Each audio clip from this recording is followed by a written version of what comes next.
कहानी की शुरुआत होती है स्वर्ग के एक अजीब और शांत जगह से। जहाँ एक मोंक हवा में तैरता हुआ कुछ पुरानी चट्टानों के ऊपर से गुजर रहा होता है। इन चट्टानों के नीचे असल में पुराने देवता की कब्रें बनी होती है और आज वो मोंक एक खास काम के लिए वहाँ आया है, एक पुराने देवता को दोबारा धरती पर भेजने के लिए। ये वही देवता था जो हजारों साल पहले राक्षसों के साथ एक खतरनाक जंग में मारा गया था। थोड़ी देर बाद जमीन फटने लगती है और उसमें से सेन नाम का एक लड़का बाहर आता है। वो दिखता तो एक इंसान है, लेकिन असल में वही पुनर्जन्म लिया हुआ देवता है। प्रॉब्लम यह है कि उसकी सारी यादें गायब हो चुकी होती है। तभी अचानक वो मोंक उस पर अटैक करता है और कहता है कि वक्त आने पर उसे सब कुछ याद आ जाएगा। और बिना कुछ समझाए मोंक उसे सीधा धरती की तरफ धक्का दे देता है। सेन तेज गिरता हुआ एक तालाब में गिर जाता है, जहाँ एक राजकुमारी जुयू अकेले नहा रही होती है। एक अनजान लड़के को अचानक सामने देखकर वो घबरा जाती है और जोर से चिल्लाने लगती है। तुरंत ही वो अपने सिपाहियों को बुलाती है और कहती है, इस आदमी को पकड़कर जेल में डाल दो। दूसरी तरफ महल की जेल में नालन नाम की एक गर्द एक कैदी जेलों के जख्मों का इलाज कर रही होती है। जेलों का मूड काफी खराब होता है क्योंकि कुछ कैदियों ने उस पर हमला कर दिया था। जब नालन अपने काम में बिजी होती है तभी जेल के बाकी कैदी चुपके से एक दूसरे को सिग्नल देने लगते हैं। उनका प्लान क्लियर होता है, जेल तोड़कर भागना। उन सबको सेनापति सीमा ने सिर्फ इसीलिए बंद किया था क्योंकि उनके पास अलग अलग जादुई शक्तियां थी।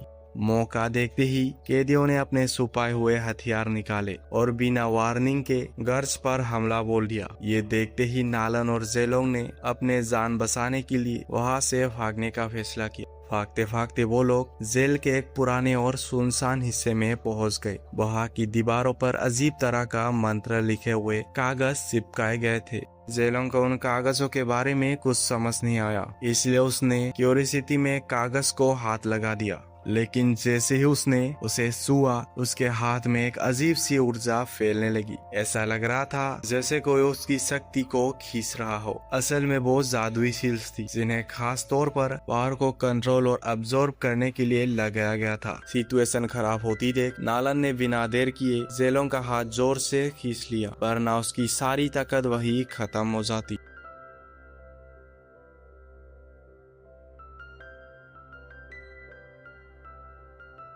अब उनके पास सिर्फ एक ही ऑप्शन बचा था, सामने खड़े कैदियों का मुकाबला करना। कुछ ही पलों में कैदियों ने उन दोनों को घेर लिया। नालन ने तुरंत अपनी तलवार निकाली और अकेले ही सबका सामना करने लगी। हर तरफ लड़ाई शुरू हो गया था। नालन पूरी ताकत से लड़ रही थी, लेकिन इसी बीच उसकी एक साथी बुरी तरह जख्मी हो गई। कैदी दोबारा हमले करने ही वाला था कि तभी अचानक सेनापति सीमा वहां आ पहुंचा। उसके आते ही माहौल ही बदल गया। सीमा ने अपने खास शक्ति का इस्तेमाल करके एक एक कर सभी कैदियों की जादुई पावर छीन ली। पावर छीनते ही कैदी कमजोर पड़ गए और सिपाहियों ने तुरंत उन्हें दोबारा कैद कर लिया। जेलों को भी बाकी सबके साथ वापस अंधेरी जेल में भेज दिया गया। दूसरी तरफ राजकुमारी जुयू अपने सिपाहियों के साथ शेन को महल ले जा रही थी, लेकिन रास्ते में उन पर अचानक कुछ लुटेरों ने हमला कर दिया।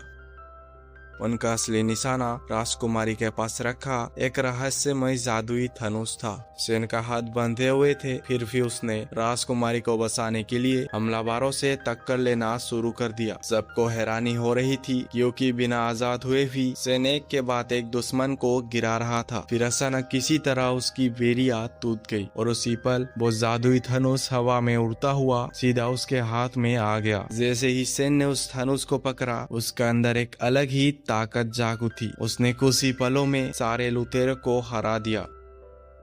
लेकिन शेन का शरीर अभी इतना जादुई ऊर्जा को संभालने लायक नहीं था। लड़ाई खत्म होते ही उसकी आंखों के सामने अंधेरा सा आ गया और वो वही जमीन पर बेहोश होकर गिर पड़ा।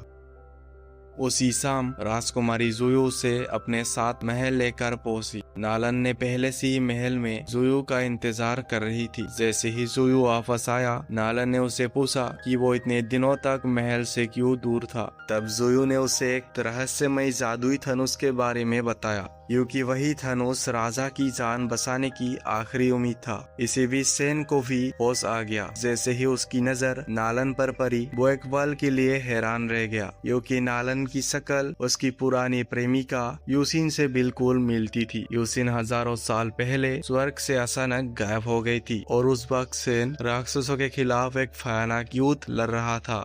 जब सब लोग बातों में लगे हुए थे, तब सेन चुपके से उस कमरे में पहुंच गया जहां जादुई धनुष रखा हुआ था।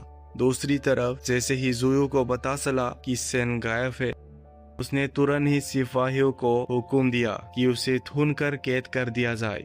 लेकिन सेन खुद भी उस धनुष की अजीब शक्तियों से परेशान था। वो जितनी बार उससे दूर जाने की कोशिश करता, धनुष किसी अनजान ताकत की तरह उसे वापस अपनी तरफ खींच लेता। सबसे हैरानी की बात यह थी कि उस धनुष का सीधा असर राजा की सेहत पर पड़ रहा था। सेन के हाथ में धनुष आते ही राजा की तबीयत संभल जाती और जैसे ही वो धनुष छोड़ता, राजा फिर से कमजोर पड़ने लगता। बाद में जुयू ने खुद धनुष उठाकर राजा को देने की कोशिश की, लेकिन धनुष हवा में उड़ता हुआ सीधा सेन के पास चला गया, जो छुपकर वही मौजूद था। राजा ने जब यह अनोखा संबंध देखा तो उसने सेन को सजा देने के बजाय उसे आराम करने के लिए दवाखाने भेज दिया। उधर कहानी में एक और बड़ा राज सामने आया। सेनापति सीमा का बेटा लिंगोंग महल पहुंचा और तब सच्चाई पता चली कि जुयू पर हुआ हमला किसी दुश्मन ने नहीं, बल्कि सीमा और उसके बेटे ने ही करवाया था। जुयू पर हुआ हमला असल में एक बड़ी साजिश का हिस्सा था। हमलावरों का असली मकसद उस जादुई धनुष को हासिल करना था। लिंगोंग अपने मिशन में कामयाब तो नहीं हो सका, लेकिन उसने सीमा को सेन और उस धनुष के बीच एक अजीब कनेक्शन के बारे में सब कुछ बता दिया। उसने ये भी कहा कि सेन ने सिर्फ एक धनुष के सहारे सारे हमलावरों को अकेले ही खत्म कर दिया था। ये बात सुनते ही सीमा के दिमाग में एक नई चाल चलने लगी। उसे समझ आ गया था कि अगर सेन को अपनी तरफ कर लिया जाए तो राजा को हराना आसान हो सकता है। दूसरी तरफ सेन को बार बार अजीब सपने आ रहे थे। उन सपनों में वो खुद को स्वर्ग में राक्षसों के खिलाफ लड़ते हुए दिखता और उसके हाथ में वही जादुई धनुष होता। तब उसे एहसास हुआ कि शायद वो धनुष असल में उसी का पुराना हथियार था, इसलिए वो हर बार उसके पास लौट आता था। होश में आते ही सेन सीधा नालन के पास गया। उसके मन में एक ही सवाल चल रहा था, क्या नालन ही उसकी खोई हुई प्रेमिका यूसिन है? लेकिन नालन ने उसकी बात को तुरंत छुटला दिया और कहा कि सेन को बस गलत फहमी हो रही है।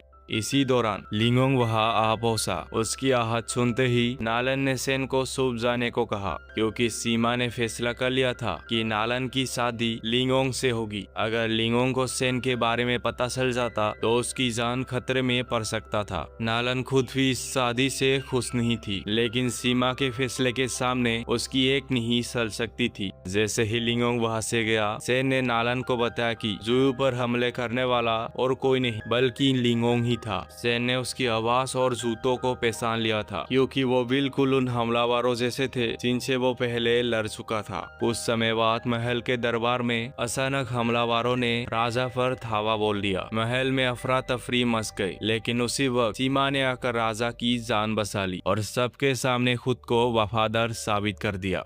राजा को बचाने के बाद सीमा ने सेन के बारे में सवाल उठाया, लेकिन राजा उस पर पूरी तरह भरोसा नहीं करता था। इसी वजह से उसने सेन से जुड़ी कोई भी बात बताने से साफ मना कर दिया। जुयू ने भी अपने पिता के साथ दिया और सीमा से कहा कि सेन को तो पहले ही मौत का सजा सुनाई जा चुकी है, इसलिए अब उसके बारे में जानने का कोई फायदा नहीं। लेकिन सीमा इतनी आसानी से मानने वाला नहीं था।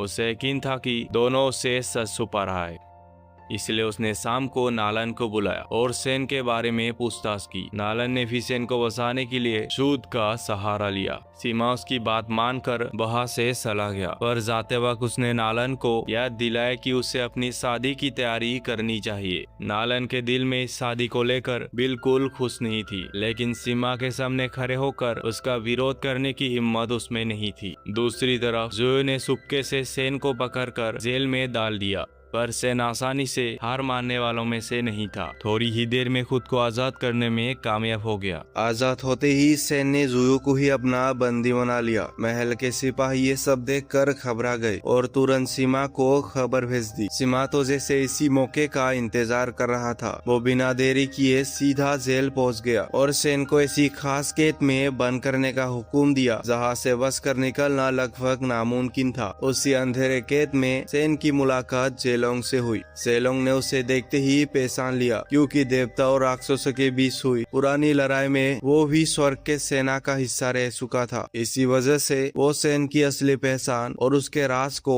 अच्छी तरह से जानता था। समय बीतने के साथ नालन और लिंगोंग की शादी की तैयारी भी शुरू हो गई, लेकिन अपनी शादी के दिन भी नालन के मन में बस एक ही बात चल रही थी, सेन की सुरक्षा। आखिरकार उसने एक बड़ा फैसला लिया। उसने चुपके से सेन और जेलोंग को जेल से भगाने की योजना बना ली, बिना सीमा को इसकी जरा सा भी खबर लगे। जेल से भागने के बाद भी सेन के दिमाग में बस नालन ही चल रही थी। उसे समझ नहीं आ रहा था कि नालन इतना अजीब बर्ताव क्यों कर रही है। तभी जेलोंग ने उसे सच बताया कि आज नालन की शादी होने वाली है। ये सुनते ही सेन बिना वक्त गवाए महल की तरफ निकल पड़ा। महल पहुंचकर उसने देखा कि शादी की रस्में शुरू हो चुकी है और सब लोग उस जश्न में मशगूल थे। सेन से यह सब देखा नहीं गया, इसलिए उसने सबके सामने हंगामा खड़ा कर दिया ताकि शादी रुक सके। सेन को देखते ही लिंगोंग का गुस्सा फरक उठा और वो उससे लड़ने के लिए आगे आ गया। दोनों के बीच जबरदस्त जंग छिड़ गई। काफी देर तक कर बराबर चलता रहा, लेकिन आखिर में सेन ने लिंगोंग को हरा दिया और उसकी मौत के साथ ही शादी भी टूट गई।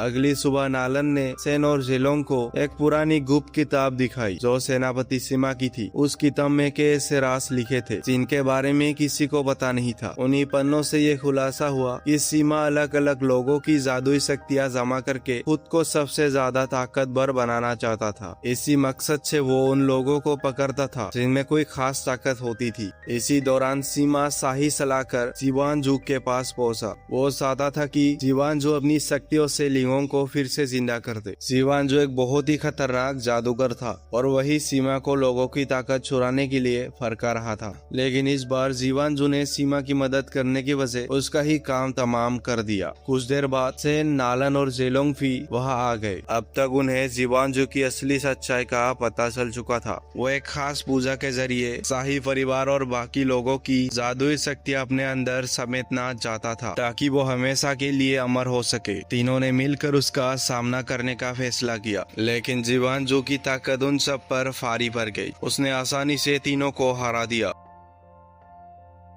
और शाम होते ही राजा के पास पहुंच गया। वहां उसने राजा को समझाया कि अगले दिन एक विशेष पूजा करना जरूरी है। राजा को लगा कि ये सब उनकी सेहत के लिए हो रहा है, लेकिन असल में जीवानजू अपनी सबसे बड़ी साल चलने वाला था और ये कहानी यही पे खत्म हो जाती है। अगर वीडियो अच्छी लगी तो लाइक जरूर करना, चैनल को भी सब्सक्राइब कर लेना और मिलते हैं अगली वीडियो में।